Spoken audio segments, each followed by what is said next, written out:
নমস্কার বন্ধুরা, আপনাদের সবাইকে স্বাগতম আমাদের চ্যানেলে। বছরে একবার আসে এমন একটি রাত, যে রাতে জাগ্রত থাকে দেবতারা, যে রাতে মানুষের ভাগ্য বদলে যেতে পারে। সেই রাত হলো মহাশিবরাত্রি। শাস্ত্রে বলা হয়েছে, এই রাতে শিবলিঙ্গে এক ফোঁটা জল দিলে 1000 যজ্ঞের ফল পাওয়া যায়। কিন্তু প্রশ্ন হলো, মন্দিরে গিয়ে শিবলিঙ্গে ঠিক কিভাবে পূজা করবেন, কোন জিনিস আগে দেবেন, কোন ভুল করলে পাপ হবে।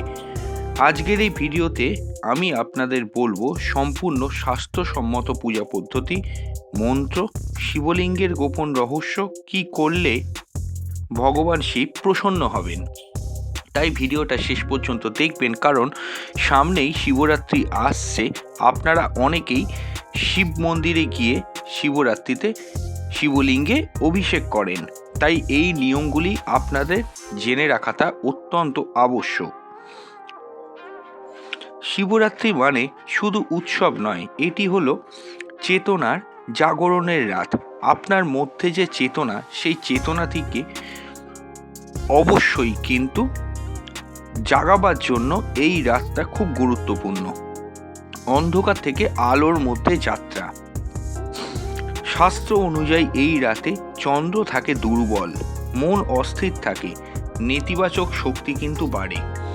তাই এই রাতে শিবের পূজা করা মানে নিজের মনকে নিয়ন্ত্রণ করা, কর্মফল ধ্বংস করা, আপনার নিজের আত্মার শুদ্ধি করা।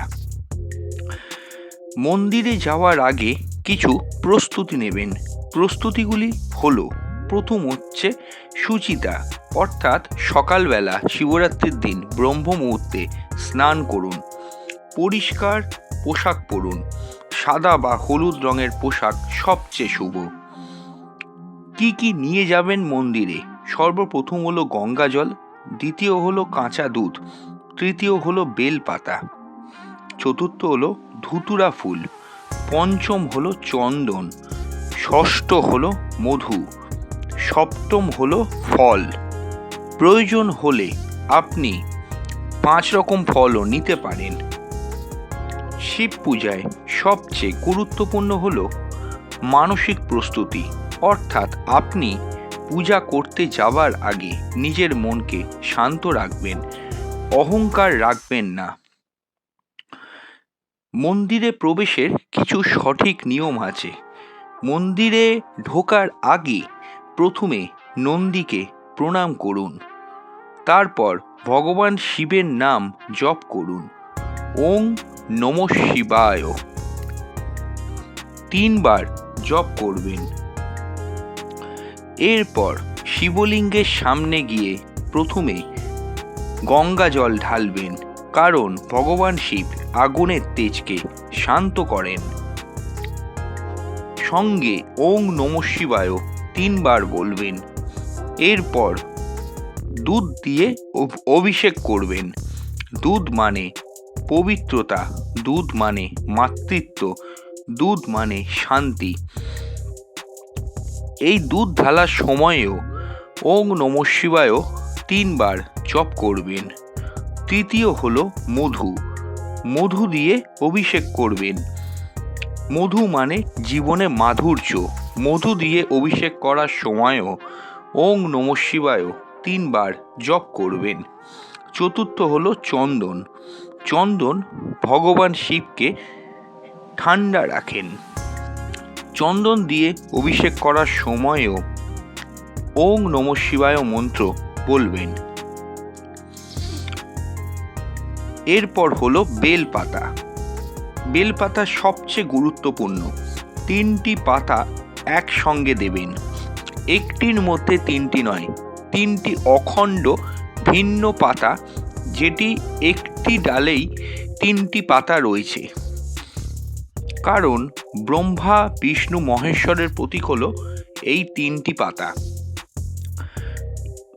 এরপর যদি ধুতুরা ফুল নিয়ে যান, সেই ধুতুরা ফুল শিবলিঙ্গের মাথায় ঠেকিয়ে বলবেন ওং নমঃ শিবায়। এক্ষেত্রেও আপনাকে 3 বারই জপ করতে হবে। ধুতুরা ফুল হলো ভগবান শিবের সবচেয়ে প্রিয় ফুল। এটি নেতিবাচক শক্তি দূর করে। সব শেষে মন্ত্র জপ করবেন। মন্ত্র হলো ওং নমঃ শিবায়। 108 বার জপ করবেন। সম্ভব হলে শিবলিঙ্গের সামনে বসেও জপ করতে পারেন, না হলে যেভাবেই থাকুন না কেন 108 বার জপ করা কিন্তু বাধ্যতামূলক। পূজার সময় যে ভুল কখনোই করতে পারবেন না, সর্বপ্রথম শিবলিঙ্গে কখনো হলুদ দেবেন না। দ্বিতীয়, শিবলিঙ্গে কখনোই তুলসী দেবেন না। এবং কিছু কিছু মন্দিরের নিষেধ অনুসারে শিবলিঙ্গ স্পর্শ করা বারণ আছে। সেই শিবলিঙ্গ স্পর্শ করবেন না যদি মন্দিরের কোনো নিয়ম থাকে। শিবলিঙ্গ আসলে সৃষ্টি শক্তির প্রতীক, এনার্জির কেন্দ্র। শিবের পূজা মানে নিজের ভেতরের শক্তিকে জাগানো। শিবরাত্রির রাতে অর্থাৎ মধ্যরাতে একটি প্রদীপ আপনার গৃহে অবশ্যই জ্বালিয়ে দেবেন। রাতের বেলা কালো তিল দান করবেন। 11 বার মহামৃত্যুঞ্জয় মন্ত্র জপ করবেন। শাস্ত্রে বলা হয়েছে, যে ব্যক্তি শিবরাত্রি সঠিকভাবে পালন করেন সেই ব্যক্তির পাপের নাশ হয়, মন শান্ত হয়, জীবনের বাধা দূর হয়। সমগ্র প্রক্রিয়াটি শিবরাত্রির তিথি চলাকালীনই কিন্তু করবেন। বন্ধুরা, শিবরাত্রির পূজা শুধু একটি রীতি নয়, এটি আত্মার জাগরণের পথ।